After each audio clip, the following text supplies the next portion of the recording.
मंत्र्यांच्या 36 बंगल्यांचं पाणी आणि वीज बिल हे तब्बल 52 कोटी रुपये इतकं आल्याचं आता समोर येत आहे। पुढची अत्यंत महत्त्वाची आणि मोठी बातमी आपण सध्या पाहतो आहोत। बिल भरण्यासाठी कंत्राटदारांना 52 कोटी रुपये देण्यात आल्याची माहिती मिळते।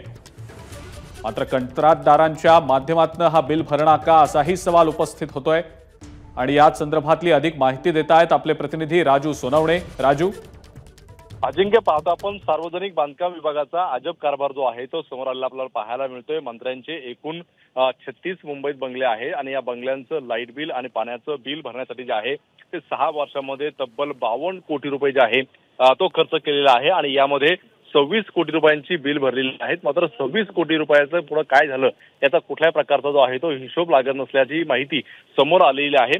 आपण पाहिलेलं आहे आतापर्यंत जर पाण्याचं बिल भरायचं असेल तर पीडब्ल्यूडी कडनं थेट डायरेक्ट महापालिकेच्या संकेतस्थळावरती भरलं जातं। त्यासोबत लाईटचं बिल सुद्धा त्याच प्रकारे भरलं जातं। मात्र कुठल्याही प्रकारचा कॉन्ट्रॅक्टर नेमून ते भरण्यासाठी आतापर्यंतची व्यवस्था नव्हती। मात्र हे नेमकं कसं भरलं गेलेलं आहे हा सगळा प्रश्न समोर आलेला आहे। याची चौकशी सुद्धा लावण्यात आलेली आहे। त्यामुळे चौकशीमध्ये काय निर्णय होतो माहित नाही। मात्र हे प्रकरण जे आहे ते गंभीर आहे। 2017 ते 2023 पर्यंत तब्बल 52 कोटींचा जो आहे तो खर्च केलेला आहे। खरं तर एवढा लाईट बिल आणि पाण्याचं बिल आलं का हाही सगळ्यात मोठा प्रश्न आहे। त्यामुळे आता यावरती काही कारवाई होते का याच्यावरती नेमकं कशी चौकशी होणार हे पाहणं सुद्धा महत्त्वाचं राहील।